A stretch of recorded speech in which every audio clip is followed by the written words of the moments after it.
Yang saya muliakan para duta besar negara-negara sahabat, yang saya muliakan para anggota korps diplomatik yang hadir, perwakilan bisnis, komunitas akademis, dan semua peserta yang hadir pada acara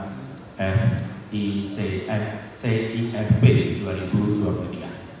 Saya bersyukur sekali ketika Dino mengabari. Saya sama Dino ini kalau ngomong selalu menyebut nama pertama, karena kita ini berteman sudah agak panjang. Pertama kali saya ngobrol dengan Pak Dino, saya masih mahasiswa di Amerika.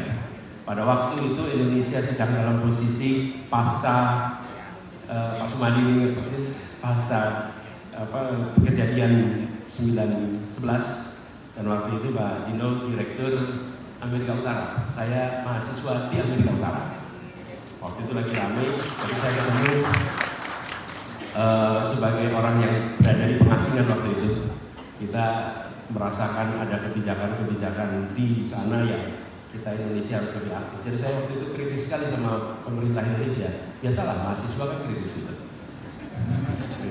Terus, tapi yang jawab ini diplomat muda yang ketika saya lihat ini cerdas betul, pantas menjadi representasi Indonesia di internasional. Waktu itu sudah panjang 2001 gitu ya. Dan semenjak itu kita menjadi bersahabat dan senang sekali forum ini makin hari makin besar.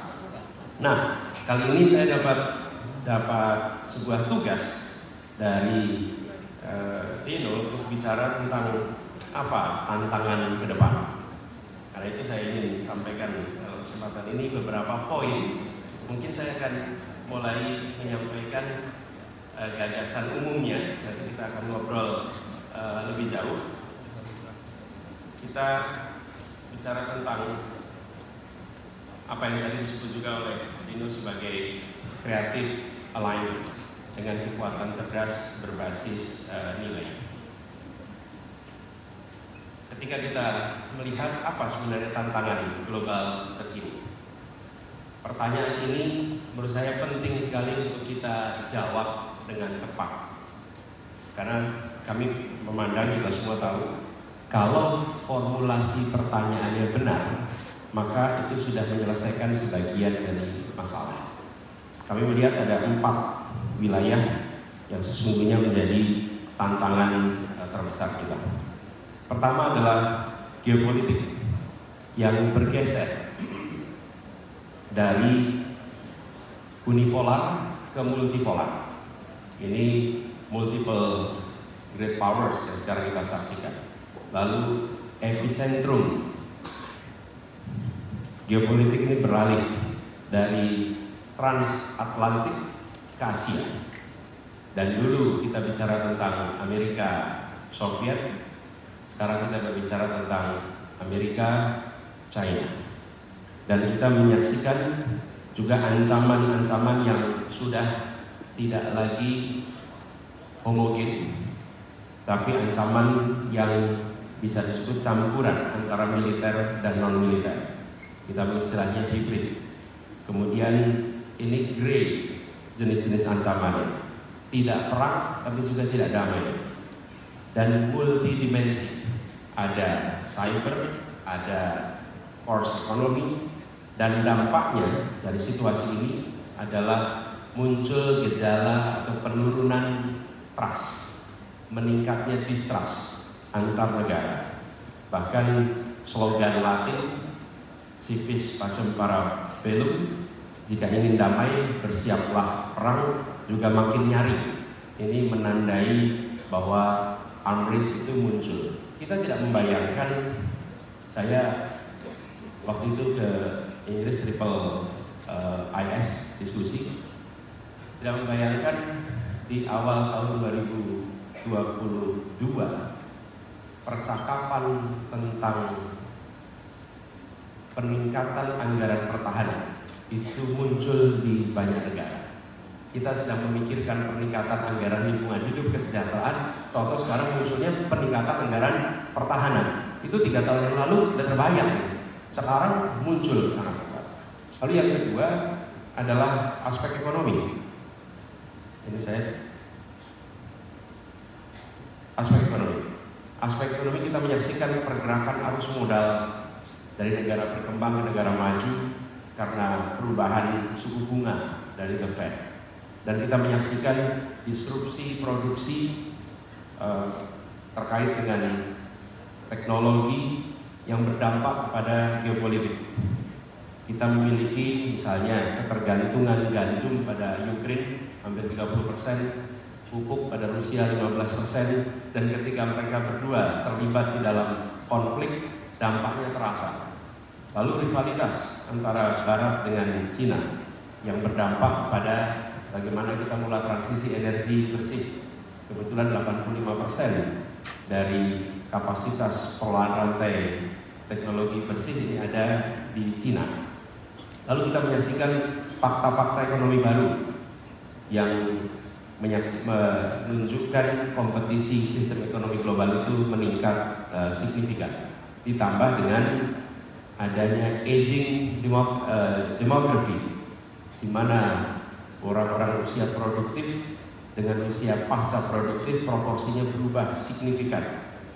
Ini semua merupakan salah satu fenomena penting di tingkat global. Yang ketiga yang saya rasa paling mendasar dan paling berdampak adalah lingkungan hidup. Ada ketidakadilan iklim di sini. 12% penduduk dunia berada di negara maju, memproduksi lebih dari 50% emisi karbon dunia. Tapi dampak dari greenhouse gas emission itu dirasakan seluruh dunia, khususnya kepada mereka yang tidak mampu. Di Indonesia kita merasakan ketika terjadi pergeseran, kita menyebutnya bukan climate change, tapi climate crisis. Ini yang paling merasakan justru yang paling bawah. Ketika kemarin merasakan ada heat wave di Jakarta dan Indonesia, bagi yang mampu tinggal nyalain AC, nyaman. Tapi bagi yang tidak, itu luar biasa dampaknya pada kesehatan dan lain-lain. Dan sampai sekarang kita tahu target mitigasi, target adaptasi untuk perubahan iklim ini belum terpenuhi. Dunia mengarahkan perubahan kenaikan suhu ini bukan lagi 1,5 derajat seperti Paris Agreement, tapi diprediksi mungkin 2,5 sampai 3 derajat. Dan itu dampaknya luar biasa. Bagi kita di Indonesia apalagi, permukaan air laut akan sangat berubah dan dampaknya di negara kepulauan seperti Indonesia akan sangat besar. Nah, yang tidak kalah penting keempat, soal demokrasi. Kita menyaksikan bahwa terjadi democratic backsliding seluruh dunia. Banyak negara-negara yang bergerak ke arah non-demokrasi, mau dibilang otoriter belum nampak, lalu juga bergerak ke arah less good governance, tapi mau dibilang korup juga belum. Tapi jelas kita tidak lagi berada dalam track democratic consolidation, good governance. Itu seperti tema yang dulu populer, hari ini menurun. Dan ini bukan hanya dialami di beberapa negara, ini fenomena dunia. Hampir 37% populasi dunia itu sekarang berada di dalam sistem rezim otoriter. Lalu indeks demokrasi 92 negara stagnan atau turun. This is no good worldwide. Lalu indeks persepsi korupsi khusus untuk Indonesia jelas mengalami penurunan yang signifikan dari nomor 36 tahun 2012 sekarang menjadi ke 34, which is no good. Dan minim praktek demokrasi dalam politik luar negeri. Dan tambah lagi, bila di dalam negeri kita tidak mempraktekkan demokrasi good governance, tidak mungkin mengkampanyekan keluar. Nah, ini adalah contoh-contoh 4 tantangan yang menurut kami penting untuk kita bahas bersama. Saya pandangan bahwa Indonesia sudah tidak boleh lagi hanya menjadi penonton dan partisipan pasif di gelanggang dunia. Indonesia terlalu besar, terlalu berpotensi untuk jadi penonton di samping. Indonesia harus tampil di depan, Indonesia harus menjadi agenda setter bagi percakapan dan arah perkembangan dunia. Dan sudah sepatutnya kita punya sejarah yang gemilang. Ini saya tunjukkan di sini beberapa ilustrasi bagaimana gagasan awal Bung Karno pada waktu itu menggagas dalam konferensi Asia Afrika di saat Indonesia masih miskin. Tapi konferensi Asia Afrika itu menjadi inspirasi di seluruh dunia. Inspirasi di seluruh dunia. Bagaimana The Spirit of Bandung itu menginspirasi para pemimpin-pemimpin gerakan kemerdekaan di Afrika, di Asia. Dan gagasannya bukan tentang bagaimana negara lain datang ke Indonesia. Gagasannya bagaimana Indonesia mengekspor gagasan, mengekspor pikiran, mengekspor terobosan-terobosan untuk menjadi inspirasi bagi dunia. Nah, kadang-kadang ketika kita berbicara di tataran global, kita berbicara tentang apa yang kita ingin dapatkan langsung. Menurut saya di dalam konteks ini kita harus lebih luas dan lebih panjang jangkauannya. Ini saya beri ilustrasi sedikit. Saya masih jadi rektor di Paramadina. Waktu itu ada seorang duta besar dari Kanada datang mau ketemu. Ketika beliau mau ketemu, saya lihat CV-nya. Lalu di CV-nya tertulis disertasinya adalah tentang konferensi Asia Afrika.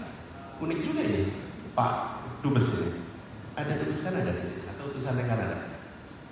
Terima kasih. Nanti saya lupa nama beliau, tapi itu sekitar tahun 2008-2009. Lalu ketika dia datang saya tanya, gimana kok nulis disertasi? Oh ya, saya waktu itu diplomat muda ditempatkan di Afrika, lulusan dari Kanada. Waktu dia ditempatkan di Afrika, dia datang ke berbagai pertemuan, dia bilang acara-acara itu kutipan tentang The Spirit of Bandung itu dibicarakan terus di mana-mana. Jadi saya pengen tahu apa ini The Spirit of Bandung. Sampai akhirnya disertasinya adalah tentang konferensi Asia Afrika. Kami di Indonesia menyadari itu ketika memperingati konferensi Asia Afrika 50 tahun, 60 tahun. Tapi dunia merujuk itu sebagai inspirasi. Bagaimana sebuah bangsa yang beragam luar biasa mampu bersatu dengan punya bahasa persatuan, lalu mampu bergerak untuk mengusir kolonialisme, dan itu dikerjakan sebagai sebuah gerakan yang masif. Itu inspirasi bagi dunia yang kita sendiri mungkin belum menyadarinya. Ini contoh bagaimana Indonesia artikulatif, dan itu dilakukan juga paling tidak kalau kita saksikan sampai dengan era kepemimpinan lintas kepresidenan. Dan saya ingat Pak Dino waktu itu menjadi juru bicara urusan internasional dan menjadi envoy, staf khusus bidang internasional. Artinya ada perhatian pada internasional. Nah, kita membutuhkan ini kembali. Jadi bagaimana ke depannya? Kami melihat kita perlu mengejar, kalau boleh kami istilahkan, kekuatan cerdas berbasis pada nilai.